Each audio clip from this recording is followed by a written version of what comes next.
Everybody ready to start the day? What do you think, T-Rex? Are you excited to start the day? Of course you are. And you are too. And I are too. 53 degrees, 8:28. Sorry, I'm late. May 2nd. Get a half a moon. Probably still up in the sky. It was such a southern moon this month, I couldn't really see it too much from my house. Steve, must you always do that? Okay, you reminded me to go by and look at all the seeds, you know, in the fall. You save a bunch of seeds, and then you forget about them until you find them again. Anyhow, those seeds, this seed, all going in. There's a little bit of rain in the forecast. The ground is nice and moist, and T-Rex is excited. All right, we have a variety of clouds this morning. We've got altocumulus over there on the east. That is the southern edge of the colder air, which is gradually receding from southern and western New England today. And then we've had some dense fog inland, but right over our house, it's just gorgeous this morning. And the temperatures around 7 o'clock were mostly in the 40s, with the dew point mostly in the 40s. So that meant there were some areas of dense fog in spots. And here's the satellite imagery. And you can see the real sort of white opacity there in Connecticut. Almost the entire state was in fog to start the morning with radiational cooling last night.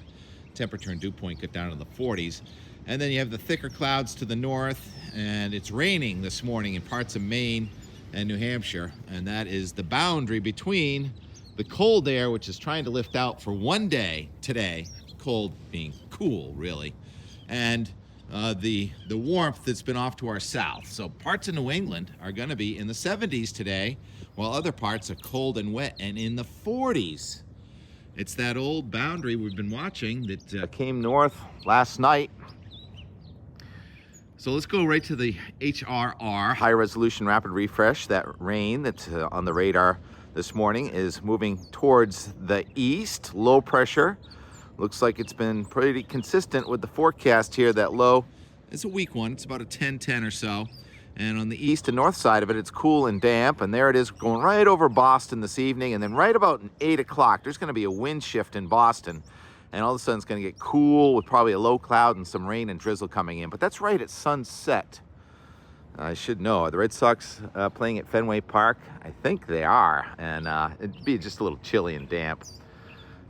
In the big picture, though, real trouble again. The PGA is in Byron Nelson Classic in Texas, East Texas again. Second time in 4 days with major flooding happening in southeastern Texas into Louisiana. That front kind of just stalled there with the colder air. It's snowing in Montana this morning. And so that cold comes south, that's winter not wanting to give up and advancing into summer, and the clash of the air masses is what produces that severe weather in the middle of the nation with the flooding. Jim Cantori sharing this image of people doing search and rescue there in southeastern Texas in the dark last night. And Jim also sharing with us that it's the 42nd birthday for the Weather Channel.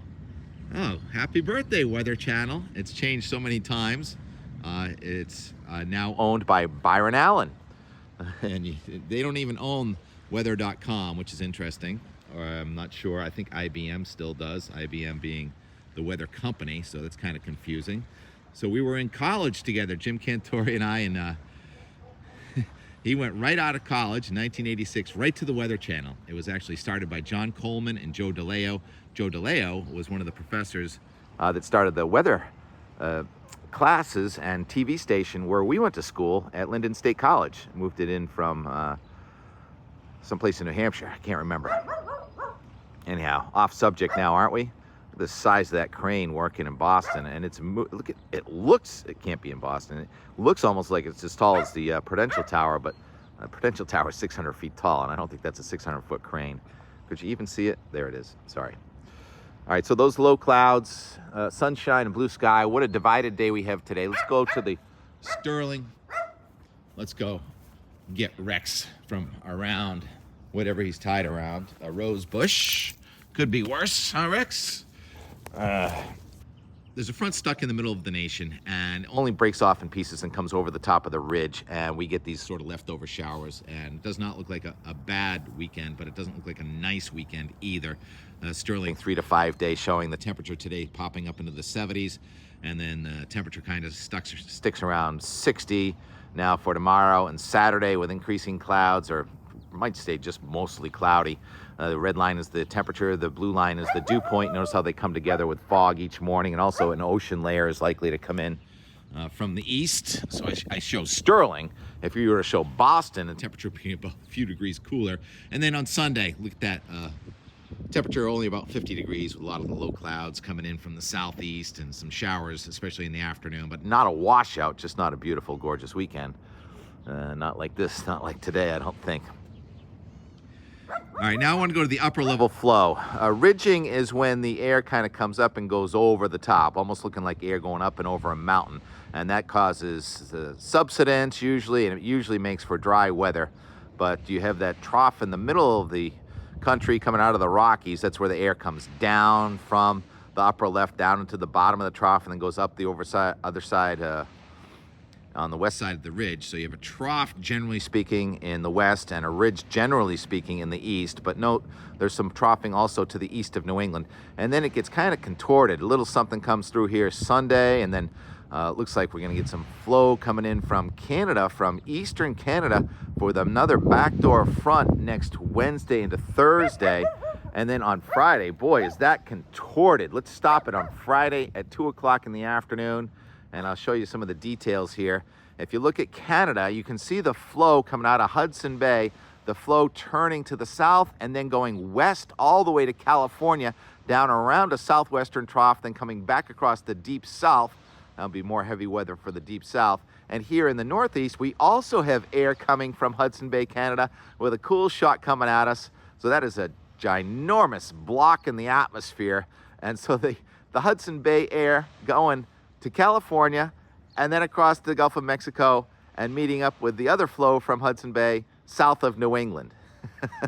What does all that mean? That all means that forget about the 90 in the middle of next week, like I might have mentioned 2 days ago, like I definitely mentioned 2 days ago, with that 570 thickness. So, all right, now let's go to the surface maps, and the red lines are the thicknesses, the blue lines are the thicknesses cold enough for snow, and the red lines are warmer, and the warmth and the cold clashing over the middle of the nation. Our low takes off out of here tomorrow. We're in pretty nice weather, but you have another sort of decaying front coming at us from the west on Saturday.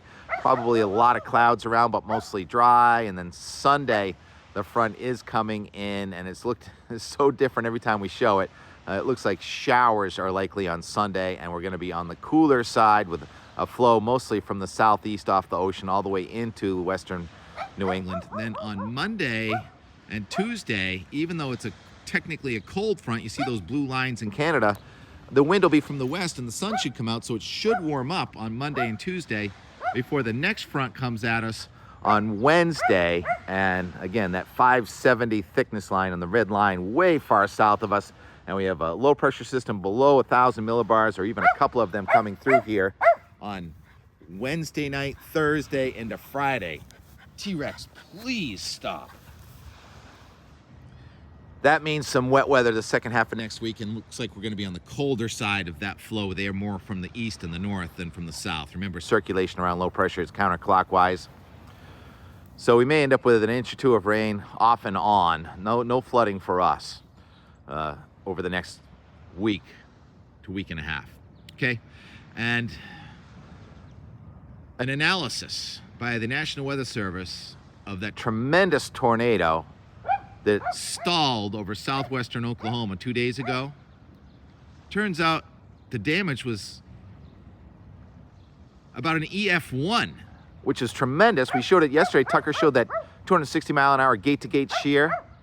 And so that's a real surprising good news event. That it could have been much worse. It looked a lot worse from the satellite and the radar than the damage indicated with that tornado survey coming out. Thank you, Jacob Fierstein, for sharing that information. Jacob was all over analyzing data, forensic data. He's great at it. That crane's right on the beach there in Quincy. Whoops. Looking at a bumblebee down here in my shadow. Is it possible that I can get a bumblebee live? So yesterday we had live a raven and an eagle.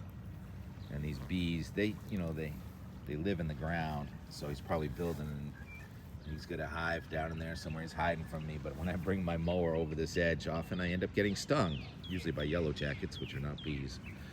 All right, so in Moore yesterday, we had mostly a gray day, but then the sun came out late in the day. So we looked at the boats going by and an analysis of the sky, and then a gorgeous sunset. And we were out in the yard for sunset, having fun and playing around, and then watching the Celtics kick some butt yesterday against Miami. That was pretty fun. Celtics are on to the next round. And a tribute to Mike Gorman, who started calling play-by-play for the Celtics in 1981 when I was a senior in high school. That's 43 years at the same station. Imagine that. It happens to some people. Jim Cantore is on his way in that direction. And Tony Petrarca, I think Tony Petrarca is close in on 40-something years too at the same station. And I'm on YouTube now, 3rd year on YouTube. Oh, and Steve wasn't even tied up, but he didn't run away. Very good. Good, Steve. All right, another long one. Thanks for coming. Hope you like the visuals. The visuals are usually better than the oratory. Talk to you later. Great day, Wednesday. May Day, May 1st. There's the Great Hill Park. And then there's the backyard and Jerry's decaying boat. And then the sleeping bag and the tent were right next to that tree with the orange mark right there. And the day after we put it on, it was gone. So for some perspective, there's T-Rex behind, and there's the shelf down there. Whoa, did you see that? The wind just took off with some of the grackles' future nest, I guess. And loving the birds and the clouds. Aren't quite as exciting. Mitt was just sitting on my computer. Mitt, you were going to get a chance to be on Out the Door with her more again. Anyhow, love this comment. Thank you. BRIKULA2. That was a raven that we saw yesterday. They've recolonized the state over the past 2 to 3 decades and are now even breeding on Cape Cod. And yes, that was a young eagle. You guys are the best. Good catch on the A380. Sterling, our friend from Stowe, has moved to Florida for the summer. Who does that? Sterling, Mass. Hits 80? Question mark? No, it didn't. Sorry. There was a chance it would have yesterday if not for this backdoor front. Was so hot here in Florida. And Mexico Dig Doctor, thanks for joining the club. Middo's coming over now. Come on over, Mitt. Oh, Mitt's leaving. That man looks really angry, doesn't he? Life would be so easy if it were just a cat or a bird, wouldn't it? You're so fluffy. He's getting itchy. It's about that time we go out for our evening walk, just about. Kind of a chilly day today. I don't even think we topped 50 degrees here. Doesn't really feel like 54 to me, does it to you, Steve? Yeah. Right. 48, Provincetown and Boston. What a coincidence. The water temperature is 46 this morning. Could be 48 by now. Get a bit of a front. 40s at the shore, 50s inland, 60s, 70s. Where's the 80s? There's an 80 down there, south of Altoona. Okay, you just chill. Look at that front. Look how fragile the front is. It's all warm air with convection with a sea breeze front. Cool. And then that's just the cold side of the front. And then here's where Mother Nature has put the boundary today between the 40s and 80s.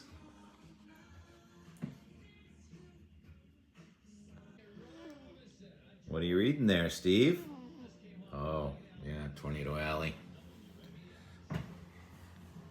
May is the peak month for tornadoes in the United States, thanks to frequent collision between cold air moving south over the Rockies, that's winter not wanting to retreat, and warm air moving north from the Gulf of Mexico, that's summer starting to advance. Hey, don't be laying down on the job here, brah. So far, so good. No tornadoes, but it's early. And we are on the cold side of the front here in the Northeast, that's for sure. There it is. First mezzo of the day, North Texas, Western Oklahoma. 4 o'clock our time, either 3 or 2 there. And look at this, over Boston all of a sudden. The sky just turned blue just in the last 5 minutes. Cool. Wow, we just lost that marine layer all of a sudden. I mean, at least the cloud part, it is just gorgeous. About 420. Is that you, George? Looking for your mooring? Right about there.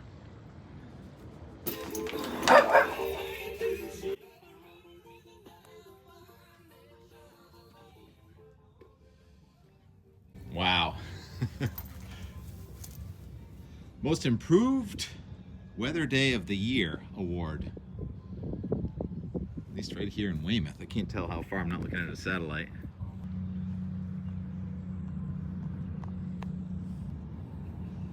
There goes Mitt. He got out. I wonder whose fault that is. Fortunately, Mitt is very slow. Where are you going, Mitt? I can see you. You can't hide. There's the cow grazing. Although I did give you a lot of hiding spots around here, didn't I? Found that on the beach. Saving it. What do you think, Mitt? Did you just come out to get yourself in the video tonight? Well, you did a good job. Wow, you guys are kind of the same color from this. The heat's gonna come on in the house tonight. I bet.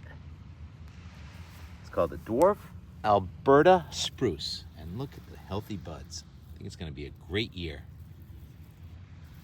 for a lot of our shrubs. Burning bush and the hydrangea in front.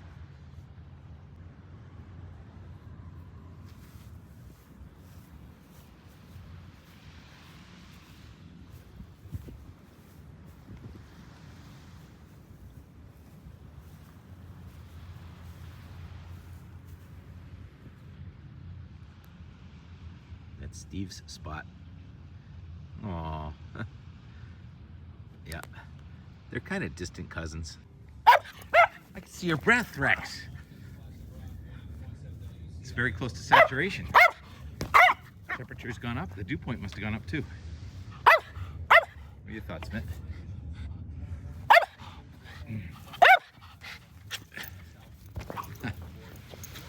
Yeah, more fun than a barrel of monkeys.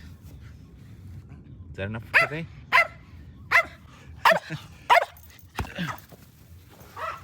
Good exercise for both of us. Yeah.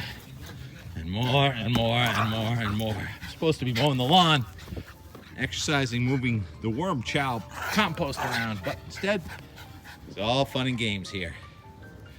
It's your surf ski weather headquarters. At the door, more and more and more.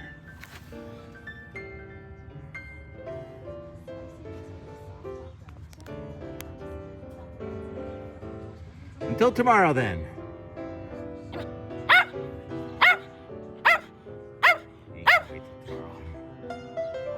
7:30. We got radiational cooling, and the temperature and the dew point must be very close together. I think we're gonna have some dense fog in the morning. Gonna have to fight that to get onto the warm side of the front. Let's see how that works.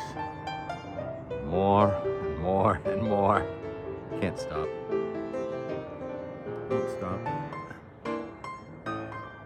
Thanks for watching.